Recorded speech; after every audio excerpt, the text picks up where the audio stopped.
তোমাকে যে আমার কাছে ফিরতেই হবে, আমি নিজের ভুল বুঝতে পেরেছি, আমাকে ক্ষমা করে দাও সুধা, এমনটাই বলছে তেজ। হ্যাঁ বন্ধুরা, এমনটাই দেখতে পাবেন। বিস্তারিত জানতে ভিডিওটিতে লাইক দিয়ে চ্যানেলটি সাবস্ক্রাইব করে দেখতে থাকুন। গল্পের শুরুতেই দেখা যায় এদিকে বাড়ির সবাই খুব খুশি থাকে, আর তারপর দেখা যায় এদিকে তেজের বোন বাড়িতে ফিরেছে। আর সে তখন বলে, বৌদি ভাই অনেক দিন পর তোমাদেরকে দেখছি, খুব ভালো লাগছে। সেই মুহূর্তে দেখা যাবে সুধা বলতে থাকে, এখন যে আমাদেরকে ফ্লাইট ধরতে হবে, এই কথা শুনে সবাই চমকে যায় আর বলে, ফ্লাইট কিসে ধরে যাবে? সুধা বলতে থাকে, আমি তো কথা দিয়েছিলাম যে আমি এই বাড়িটা ফিরিয়ে দিয়ে আমি চলে যাব, আর আমাদের ফ্লাইট আছে। প্রীতম বাবু তো এতক্ষণে আসার কথা। তখন বলে যে, দিদি ভাই তুমি এখন কোথায় যাবে? কোথাও যাবে না, কি বলছো? এদিকে সবাই তো অবাক হয়ে যায় সুধার কথা শুনে। আর তখন দেখা যায় বলতে থাকে যেতে হবে। এরপর দেখা যায় এদিকে তেজকে বলে, তেজ তুই কিছু বল, ও তো চলে যাচ্ছে। আর তখন তেজ দেখা যায় আগের কথাগুলোই ভাবতে থাকে, আর সেই কথাগুলো ভেবে তারপর দেখা যায় কিছুই বলে না, চুপ করে দাঁড়িয়ে থাকে। এদিকে ঠাম্মি বলে যে, তুমি এখন কোথায় যাবে? এদিকে তখন ইশিকা বলে যে, উনি তো আসলে রুক্মিণী, উনি তো সুধা নয়। আর উনি তো সেটা বলেও দিয়েছে, প্রমাণ করেও দিয়েছে। তাহলে তাহলে তেজ কি করবে এই জায়গায়? তেজের তো কিছু বলার নেই। আর তখন তেজ কিছুই বলে না।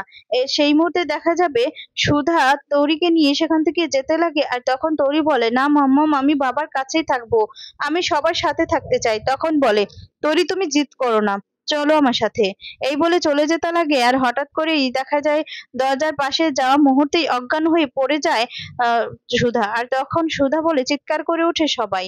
তখন সেখানে দৌড়ে তেজ সহ সবাই চলে যায়। এদিকে তখন তরি কাঁদতে থাকে আর বলে যে, মম তোমার কি হয়েছে? কি হয়েছে? তুমি এমন করছো কেন? তোমার কি হলো? তুমি কথা বলছো না কেন?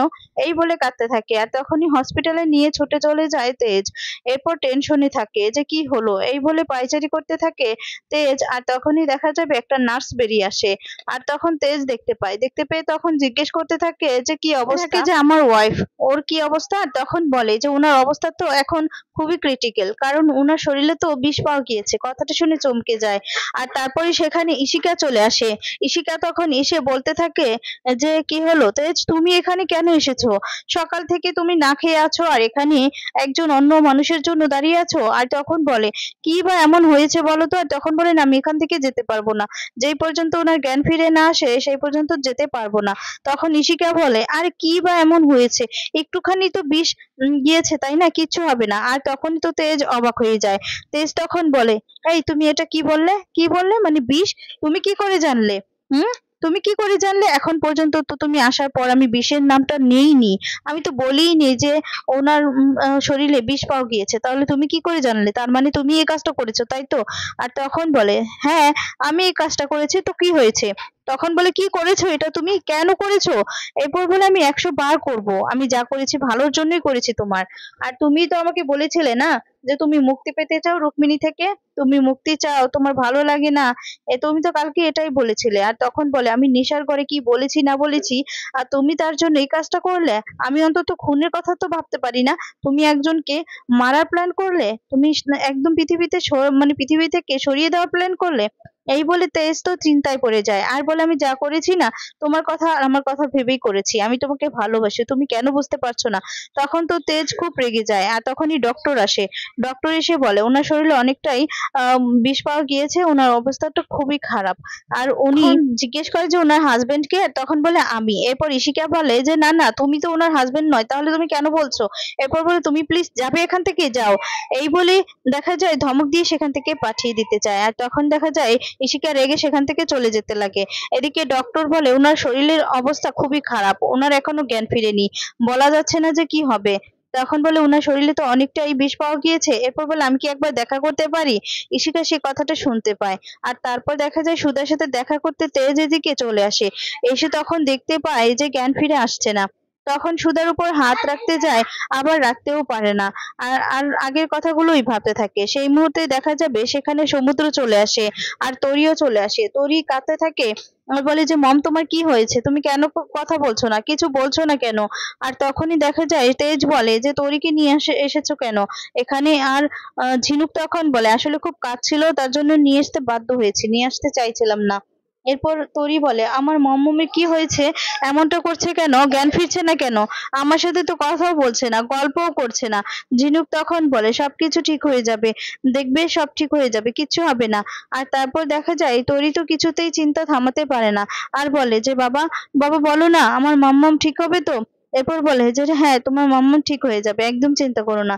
এরপর তেজকে জড়িয়ে ধরে, আর তারপর সেই মুহূর্তে দেখা যাবে সুধার জ্ঞান ফিরে আসে। আর তখন হঠাৎ করেই সুধা কেমন যেন একটা করতে থাকে। সুধার এই অবস্থা দেখে তো সবাই অবাক হয়ে যায়। আর ঝিনুক তখন বলে আমার দিদি এমন করছে কেন, দিদির কি হয়েছে। আর তখন তরি এই অবস্থা দেখে কাঁদতে থাকে, আর বলে কি হয়েছে, মাম্মাম এমন করছে কেন। আর তারপর দেখা যাবে সবাই এই অবস্থা দেখে একটু চিন্তায় পড়ে যায় যে কেন এমনটা করছে। তারপরে ডক্টরকে ডাকতে বলে যে সমুদ্র তুই এখনো দাঁড়িয়ে আছিস, যা না ডক্টর ডেকে আন। আর তখনই ডক্টর ডেকে আনতে সমুদ্র চলে যায়।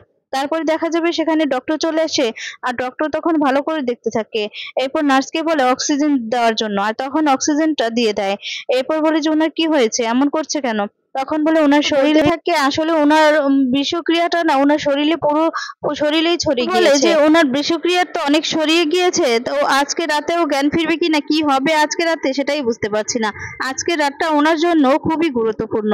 আর তখন তো ঝিনুক সমুদ্র অবাক হয়ে যায়, আর বলে কি বললেন, আমার দিদির শরীরে বিষ পাওয়া গিয়েছে। আর তখন বলে হ্যাঁ, শরীরে অনেকটাই ছড়িয়ে গিয়েছে, ঠিক সময় মতো যদি হসপিটালে না না হতো তো তাহলে হয়তো বা ওনাকে আর বাঁচানো যেত না। তখন তো অবাক হয়ে যায়। আর তখন ইশিকা যে শরবত দিয়েছিল সে কথাগুলোই ঝিনুক ভাবতে থাকে, আর বলে তার মানে কি এই কাজটা ওই শয়তান শয়তান ওই ইশিকার কাজ, তাহলে আমি ওকে ছাড়বো না। আর তারপর এদিকে দেখা যায় বাড়ির সবাই তো খুব টেনশনে থাকে, আর তখন প্রার্থনা করতে থাকে। তখন বলতে থাকে যে একবার তেজকে ফোন করে দেখো না। তখন দেখা যায় তরিকে ফোন করে ঝিনুক, আর বলে ঝিনুক তো ফোন করেছে, ঝিনুককে জিজ্ঞেস করি। আর তখনই ঝিনুককে জিজ্ঞেস করে, ঝিনুক তখন বলতে থাকে যে দিদির শরীরে নাকি বিষ পাওয়া গিয়েছে। আর কথাটা শুনে অবাক হয়ে যায়, আর বলে এখনো জ্ঞান ফিরেনি। এই কথাটা শোনার পর তো এদিকে বলতে থাকে কে বিষ দিতে পারে, সুধাকে কে মারার চেষ্টা করতে পারে আমাদের বাড়ি থেকে।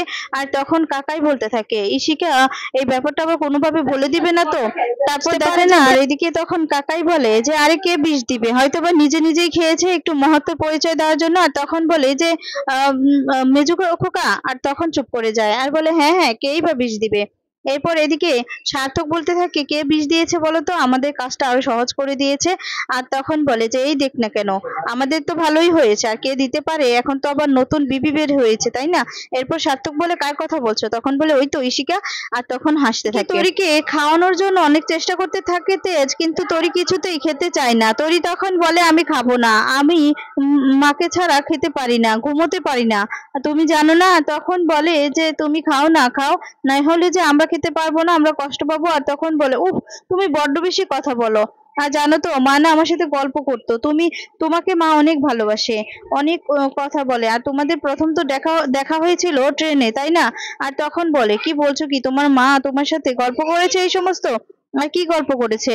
আর তখন বলে মাম্মাম বলেছে তো তুমি অনেক ভালোবাসতে, তুমি অনেক ডিসুম ডিসুম করতে মাম্মামকে বাঁচাতে।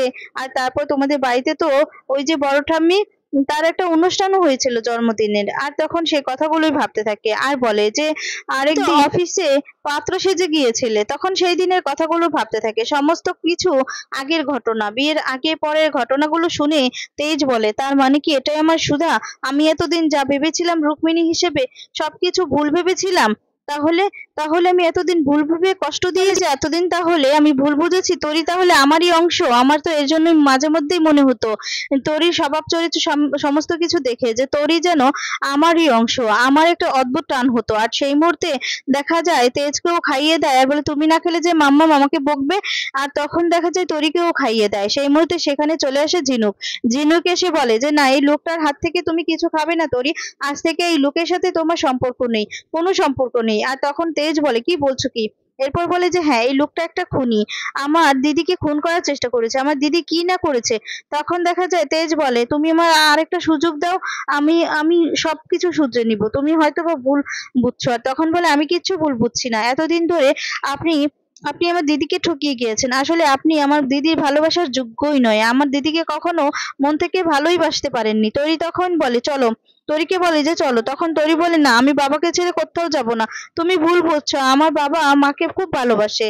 এরপর দেখা যায় ঝিনুক বলে না, এই লোকটা ভালোবাসতেই পারে না, আর বলে যে এই লোকটার জন্য, এদের পরিবারের জন্য, পরিবারটা ফিরিয়ে দেওয়ার জন্য আমার দিদিকে কম কিছু করেছে, নিজের স্বার্থসিদ্ধি আর এত কিছু কথা শুনেও আমার দিদি এই বাড়িতে পড়ে রয়েছে, আর সমস্ত কিছু ফিরে দিয়েছে। যেই ফিরিয়ে পেয়েছে সমস্ত কিছু, এখনই আমার দিদিকে মারার চেষ্টা করলো। কেন করলেন এটা, কেন? এই বলে রাগ করতে থাকে। আর তখন দেখা যায় সমুদ্র বুঝতে পারে। সমুদ্র তখন বলে, দেখো আমি বুঝতে পারছি তোমার কষ্টটা, কিন্তু আমার দাদা তো খুনি নয়, আমার দাদা এটা করতে পারে না। তোমার কি এটা মনে হয় যে আমার দাদা এই কাজটা করতে পারে? বলো, আমার দাদা তো এই কাজটা করতে পারে না। আর তখন দেখা যায় বলতে থাকে, বিশ্বাস করি না উনি এই কাজ করেছে। এতদিন যখন সমস্ত কিছু এখন ফিরে পেয়েছে, যেই হাতে পেয়েছে সেই আমার দিদিকে মারার প্ল্যান করেছে। আর তখন বলতে থাকে, আমি আপনাকে কিছুতেই ছাড়বো না, কিছুতেই না। আমার দিদি যদি কিছু হয়ে যায় না, আমি থানা কোর্ট সমস্ত কিছু করব আপনার বিরুদ্ধে। আপনাকে আমি কিছুই করব না। আপনাদের জন্য, আপনার পরিবারের জন্য কত কিছু করেছে আমার দিদি, আর তার প্রতিদানে এই দিলেন আমার দিদিকে। তারপর এই কথা বলে রাখতে থাকে।